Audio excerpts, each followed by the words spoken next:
Mais um Conexão by Cíntia Monera no ar e hoje a gente vai falar sobre arquitetura e as tendências mundiais dentro dessa área. E para bater esse papo, eu convidei a renomada arquiteta Larissa Perna. Larissa, um prazer enorme ter você aqui, prazer. Tudo bem? Tudo bom, Cíntia, prazer. Obrigada pelo convite. Imagina. Bom, eu queria falar um pouquinho sobre o início da sua carreira, que eu achei super interessante, né? Sim. Que começou a carreira internacional e depois veio aqui para o Brasil. Isso. Bom, é um pouco atípico, né? Eu fui fazer o mestrado em Barcelona e fiquei lá, resolvi abrir meu escritório depois de algumas experiências em outros escritórios grandes, mais focados para arquitetura, para restauro, projetos de museus. E depois para um escritório mais focado no interior design. Então, eu consegui viver aí esses dois lados e focar na abertura da minha empresa lá em Barcelona. E depois de um tempo, sempre foi um objetivo trazer aqui para o Brasil, né? Apesar da dificuldade de querer sair da Europa, eu acho que as minhas raízes sempre afloraram muito em relação ao meu trabalho. E eu sempre tive o objetivo de trazer para o Brasil também o know-how, a experiência, a qualidade do que eu aprendi e pude trabalhar, né? E trabalho ainda na Europa. Então, eu trouxe para cá e a gente hoje tem a filial aqui e em Barcelona. Sede em São Paulo e em Barcelona. Isso. Eu adorei você falando sobre como foi difícil sair, né, da Europa. E aí eu queria que você falasse qual é a diferença, né, dentro da área da construção civil, arquitetura, Brasil e Europa, né? O que a gente tem de carência ou não? Isso agora está mudado aqui no nosso país. Bom, eu acho que a realidade desses dois continentes é bem diferente, porque aqui no Brasil a gente ainda tem espaço para novas construções, né? Existe aí um grande investimento na incorporação imobiliária, e já na Europa é uma outra face. A gente trabalha mais com restauro, né? A gente cuida mais dos edifícios que já são consolidados dentro de uma área que é reduzida, né? De espaço físico reduzido. Então, a grande diferença que a gente tem quando a gente executa a reforma, né, e novos projetos lá na Europa e aqui no Brasil, é justamente que aqui a gente tem muitos projetos e edifícios novos. Então, a gente não tem restauro, não tem a preocupação se uma viga já está deteriorada, se existe uma pintura original que está ali atrás daquela parede que a gente pode resgatar. E isso na Europa tem uma característica completamente diferente. A gente passa a contar histórias através do próprio espaço, né? Da originalidade daquele espaço. Então, a gente tira um forro e descobre um teto original né, de muito tempo atrás, que é chamada abóbada catalã. Então, a gente tem alguns projetos que enaltecem, a gente trabalha com iluminação focada para isso, a gente chama alguns profissionais de restauro para trabalhar em relação a esses elementos também. No Brasil acontece, só que em determinados pontos, né? Nem sempre a gente não é comum. Já lá, a realidade é que é comum realmente. Então, a gente trabalha em parceria com arquitetos técnicos, mais do que engenheiros, como acontece no Brasil. Existe uma formação que é arquiteto técnico lá na Europa, em Barcelona, e a gente trabalha bastante em conjunto com eles, porque eles conseguem trazer um cálculo estrutural para fazer uma abertura de um vão maior, e sempre precisa desses cálculos. A gente sempre busca trabalhar em parceria para que tudo seja realmente dentro da possibilidade daquele edifício, que a gente não force nada, né, a acontecer além do que é possível. Agora, em termos de estrutura, assim, de mão de obra, até matéria-prima, como é que existe essa diferença entre Europa e Brasil? Eu acho que a gente pode falar aqui da madeira, né? Eu acho que a madeira é um material em comum, né, dos dois países. Os dois continentes trabalham muito, né, em relação à madeira. Só que aqui a gente tem uma diversidade enorme, né? Lá, o carvalho europeu, por exemplo, é muito mais utilizado. Aí a gente entra para o design de móveis, né? Gaudí assina alguns mobiliários que ele utiliza o carvalho europeu. Já no Brasil, é difícil, né? A gente gente vê tão comum porque é importado, o valor é muito mais alto. Então, a gente tem outras madeiras, às vezes mais amarelada, mais escura, mas que também conseguem super aportar design para o próprio desenho do autor, né? Daquele mobiliário e também dos painéis. E aqui no Brasil é importante a gente entender... acho que aí a gente fala um pouco sobre sustentabilidade até, né? Perfeito! Vamos emendar que é muito bom eu te perguntar. Porque falando sobre sustentabilidade, às vezes a gente vai muito para a questão da tecnologia e sempre quer ir para os materiais que são já reciclados, né? Mas a madeira, ela é um material biodegradável, ela é reutilizada, então ela é atóxica. Então, tem uma possibilidade muito grande do replantio dela, né? O gasto energético para coletar essa madeira, ele já é também reduzido em relação ao gasto energético para se fabricar um material que não é natural, por exemplo. Então, a gente tem a possibilidade do replantio e de utilizar de diversas formas. Então, um painel de madeira pode virar depois um objeto. Então, no final da vida útil daquele produto, ele pode se transformar em outro. E no final de todos esses usos, ainda se torna uma fonte de energia, né, renovável. Então, isso é fantástico, que eu acho que é um ponto em comum entre os dois continentes, né? Agora a gente está falando, você falou um pouquinho, né, da madeira em si. Explica, o que você acha que é tendência aqui no Brasil? No Brasil, eu acho que a gente está olhando mais para dentro, né? A gente está começando a valorizar nossos designers, valorizar o vintage, que isso nem sempre foi tão valorizado. Então, antes o vintage era mais visto como velho, mas eu acho que o mundo inteiro tem olhado para dentro de si, principalmente após a pandemia, um lockdown que mexeu tanto com todo mundo. É importante a gente entender o que deve ser descartado e o que deve ser valorizado, né? Então, o resgate da memória, a memória afetiva, tem cada vez mais tomado aí as áreas do marketing, né, dos novos negócios e principalmente da arquitetura também, né, do design.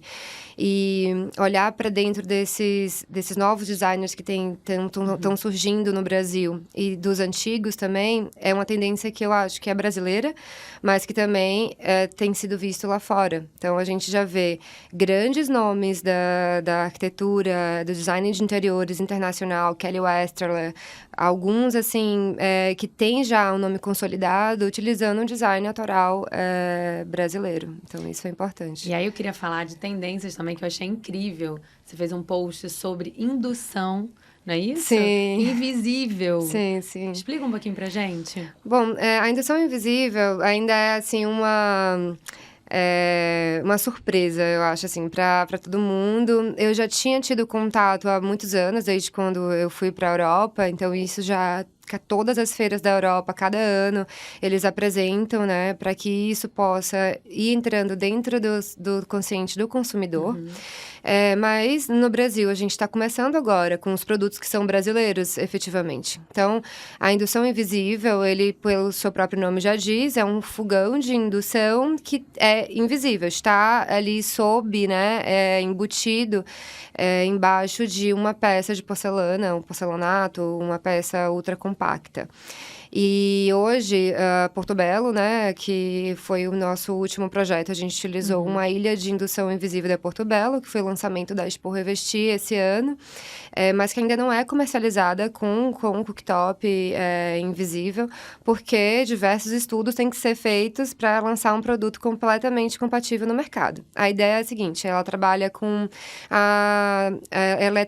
eletromagnetismo, né? Então, esse cooktop que já existe, né, eletromagnético, ele passa o calor apenas para as panelas, né, que são também próprias para a transmissão do magnetismo, e aí sim a panela esquenta, né? Então, o porcelanato, por ele ser um bom difusor, né, dissipador, né, do calor, ele esquenta e esfria muito rápido.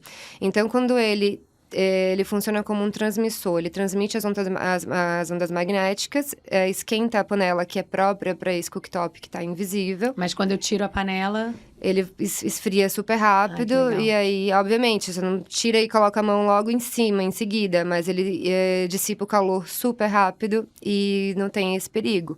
Então, o que as marcas fazem é um desenho ali em cima da projeção de onde tem um cooktop, para que você possa entender onde posicionar a panela. E, bom, é uma super tecnologia. Nossa, fica lindo, né, Larissa, o projeto? Fica lindo. É inacreditável. Fica lindo, porque imagina, assim, a gente tem uma bancada no meio da sala, e aí eu cozinho, limpo, esfria, e ali vira uma mesa de reunião para mais tarde, por exemplo, né? Tem essa praticidade e acaba sendo sustentável também, porque você utiliza o mesmo equipamento para diversas funções. Que a questão dos móveis, né? Dos designers agora estarem apostando muito na versatilidade. Isso, perfeito. Adorei. Então, a gente pensar com inteligência mesmo em relação a como melhorar o espaço para o indivíduo. Eu acho que é um momento, como eu falei, de olhar para dentro e de respeitar a individualidade de cada um. Então, acho que o profissional de arquitetura, ele precisa, né? É a nossa função fazer isso. Ao invés de impor o nosso design sobre os clientes, é entender o cliente para a gente desenvolver algo em conjunto, realmente. E aí a pergunta é, como é que você faz para alinhar tecnologia, conforto e memória afetiva dentro dos seus projetos? Então, esses são os pontos aí que são os principais pontos que eu considero hoje, né, para o meu escritório. A gente pode falar um pouquinho de como que surgiu o La Ruse Studio. Foi principalmente de um desejo de fazer algo que era diferente, né? Algo que eu não conseguia ver muito feito entre outros profissionais. Então, a partir desse desejo de transformar a vida das pessoas através da arquitetura, escutar o outro, acho que minha grande inspiração são os meus clientes. Eu utilizo muito a minha história, sou baiana, me formei na Universidade Federal do Rio de Janeiro, então tem também a influência da Bahia, do Rio, depois de Barcelona, e eu acho que essa conexão consegue aportar muitas possibilidades para os meus projetos e para os meus clientes. Então, eu parto do princípio de escutá-los e entender, respeitar e mostrar para eles uma cartela de possibilidades, né, para a gente sonhar juntos. E aí, não existe um padrão nos meus projetos. Cada projeto ele é único. E no final existe uma coerência estética, porque são elementos que eu gosto, elementos que eu admiro. E eu acho que é esse o caminho que me fez batalhar tanto para que minhas ideias sejam vistas como agora, né? Esse Indução Invisível está sendo super visto em relação a vários clientes e outros, né, amigos. Isso vem para solucionar um projeto para o meu cliente, né? Isso é principalmente por ele que se faz. Então, o La Ruse Studio, ele é um estúdio multidisciplinar. A gente trabalha diferentes frentes no sentido de trazer o conforto, a tecnologia, né? E a memória afetiva, né? Que você falou. Então, quando a gente fala em Bahia, a gente fala em memória afetiva, né? A gente fala sobre o artesanal, sobre o que é feito à mão, sobre a valorização da manufatura também. Então, eu acho que esses pontos, quando eles vêm juntos, eles começam a fazer mais sentido para a vida que a gente tem hoje. E a casa, além de funcional, ela fica mais humanizada, né? Mais humanizada. Com certeza. Sim. Continuando em relação a tendências, eu queria falar sobre a incorporação imobiliária, certo, né? O que tem aí, Larissa, de novidade, né? Para deixar, como você fala, o cliente com uma experiência mais positiva, né? Sim. Quando visita o empreendimento. Bom, eu acho que a incorporação imobiliária, ela tem crescido muito, né? Principalmente aqui em São Paulo, no Brasil. A gente tem diversos lançamentos, então existe um investimento de capital importante nessa área. Nós trabalhamos de frente com a incorporação imobiliária na produção de decorados e estandes de venda. Também fazemos decorados virtuais. E eu acho que a gente pode trazer um exemplo super importante de como um decorado ele pode transformar a vida das pessoas e melhorar a qualidade, né, de vida das pessoas. Tem um decorado na Casa Cor desse ano que ele foi completamente adaptado para uma pessoa de necessidades especiais, né? Então, ele tem acessibilidade, né, é o principal, e tem além desse decorado. Então, a gente tem a automação, né, a morfologia, né, que são os formatos das ilhas, os botões, a localização de tudo está automatizado e está preparado para essa pessoa. Então, olha aí quantas possibilidades a gente tem através da arquitetura de trabalhar com inclusão, trabalhar com a sustentabilidade, melhorar a qualidade de vida. Então, quando a gente faz um decorado, quando a gente faz um stand, quando a gente faz um decorado virtual, quando a gente trabalha na composição das áreas comuns, inclusive, desses novos empreendimentos, a gente tem os olhos atentos a essa mudança de vida das pessoas. Adorei. Você falou um pouquinho da questão do virtual, né? Sim. Como é que fica? O que você acha, no seu olhar, a arquitetura do futuro alinhado, né, a essa era digital que a gente vive? Sim, nossa, esse maravilhoso. Aí a gente pode falar da inteligência artificial, né? E desse medo que às vezes vem sobre, nossa, então se não precisam de mim, né, para executar um projeto, desenvolver criativamente um desenho, a gente vê aí, posta nossa foto, faz uma combinação de fotos e tem uma imagem minha computadorizada. E antes quem fazia isso eram designers, artistas. São os avatares, né? Isso, os avatares. Então, a gente fica meio confuso de como que a gente pode se encaixar dentro dessa, né, nova era, dessa revolução digital. Mas eu acho que é importante, nesse momento, também, a gente fazer uma reflexão sobre outros momentos, né, que nós passamos por essas revoluções. A gente fala, por exemplo, de quando a gente saiu do desenho à mão dos arquitetos para o desenho computadorizado. Foi uma mudança difícil para os arquitetos, né? Eu digo mais resistente. Perfeito. Então, você poderia pensar naquele momento, se é uma pessoa para desenhar no computador, para que precisa de um arquiteto? E hoje a gente entende que é completamente o oposto. A pessoa que está ali atrás, que utiliza aquele software, ele é completamente qualificado para desenvolver aqueles desenhos. A gente começa a trabalhar com adaptações à inteligência artificial. Então, quais são as imagens que eu vou gerar ali, jogar para o software para gerar o render final, né? Aquela casa que eu imaginei. Se é um profissional que ele tem competência técnica para fazer isso, que ele tem outros estudos, ele tem know-how, com certeza vai ser diferente de uma pessoa que não tem, né, essa capacitação para gerar esse popurrí de imagens e os ajustes que devem ser feitos depois. Então, acho que é importante a gente estar antenado, né, sempre se reciclando, procurando aprender a lidar com isso, lidar com isso, a utilizar também esses novos softwares, porque é muito, muito importante. Hoje, no escritório, por exemplo, a gente desenha tudo já em 3D. E antes a gente desenha em 2D e depois a gente sobe para o 3D. Atualmente a gente desenha tudo já no 3D. Uma imagem quase, né, real do seu projeto. Fora que otimiza tempo também, né, Exatamente. Larissa? Diminui muito a quantidade de erros e isso melhora a qualidade de trabalho para a gente e menos desgaste para o cliente.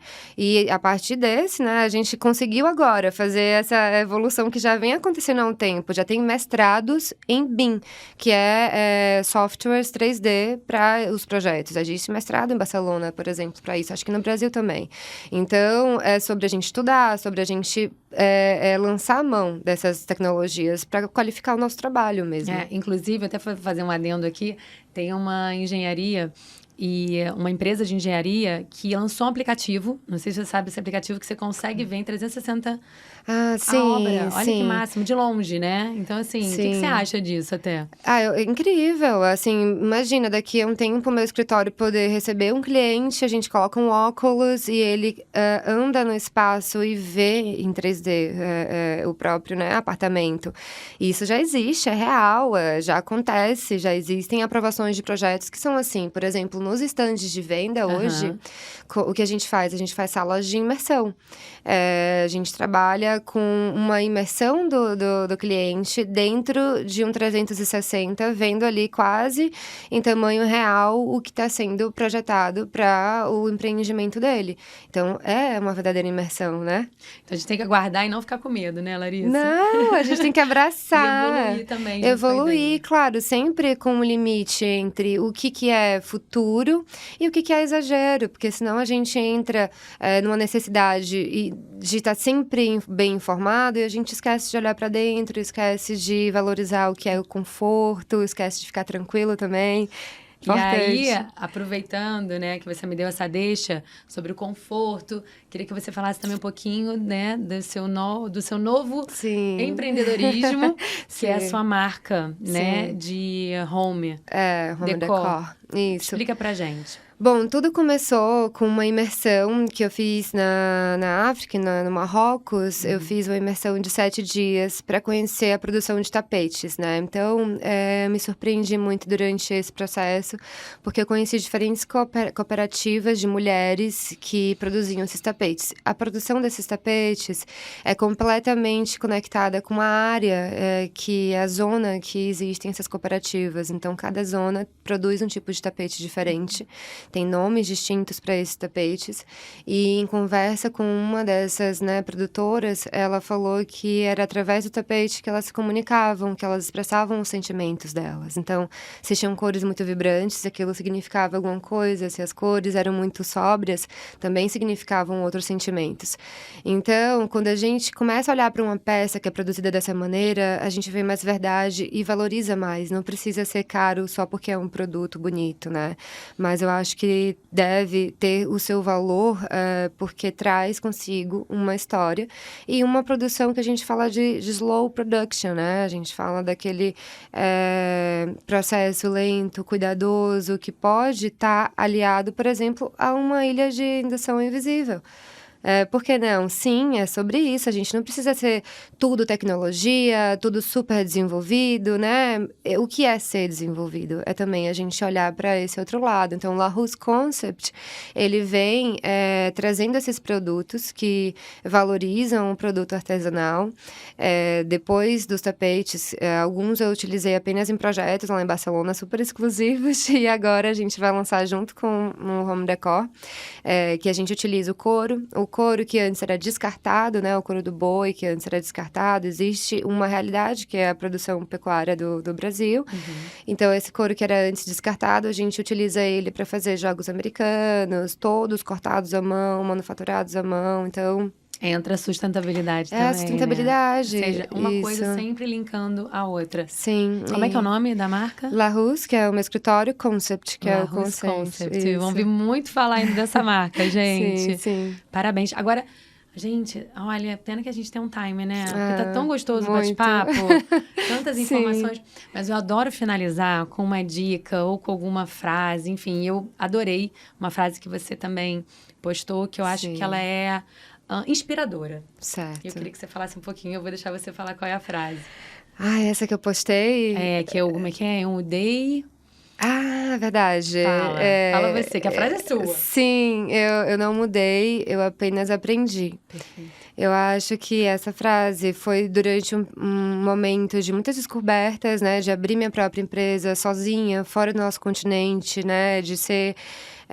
eu acho que acreditar, primeiro, do nosso potencial como brasileiros, da nossa educação, né? Da nossa cultura, o quanto que é rico isso. E eu fui aprendendo, às vezes, através das dificuldades do relacionamento, de entender tudo isso que a gente está falando agora. Não cheguei e já sabia, né? Então, falar sobre como que é a construção lá, as necessidades, tudo isso eu fui aprendendo. E eu não desisti, pelo contrário, eu quis trazer para cá e continuar expandindo. E eu acho que quando a gente fala sobre eu não mudei, significa a essência que a gente tem. Eu acho que no final nós somos eternas crianças, só que com mais memórias, né? Mais aprendizados. O coração continua sendo de uma criança. Somos sensíveis. E eu acho que a gente pode aliar também essa frase a uma outra que eu adoro, que eu lembrei quando você falou a sua frase. Então eu quero conhecer. Eu acho que é uma do Paulo Coelho. Ela fala que o mundo está nas mãos daqueles que têm a coragem e a vontade de viver seus sonhos, né? Que têm a coragem de viver seus sonhos. Então, eu acho que a gente fala sobre coragem, fala sobre ter o mundo nas mãos. O que significa isso? A gente não precisa estar acima das pessoas, mas senão respeitando elas. Eu acho que através da minha profissão, Então, eu tento cada dia fazer isso e trabalhar com toda a genuinidade possível. Esse é o meu objetivo. Amém, Larissa. Meu Deus, pena que tá terminando. Sim. Olha, queria te agradecer muito pela presença. Obrigada. Essa troca é enriquecedora, com muitas informações aí nessa área de arquitetura, né? De evolução, junto com a era digital, trazendo memória afetiva, tecnologia. Muito obrigada. Obrigada, pela sua presença. Comigo. Muito sucesso aí. E na próxima você já vai estar aqui com a marca, né? Isso. Com a La Rose Concept. La Rose Concept. Perfeito. Larissa, obrigada mais uma vez, tá? Obrigada a você, Cíntia. Beijo! Beijo.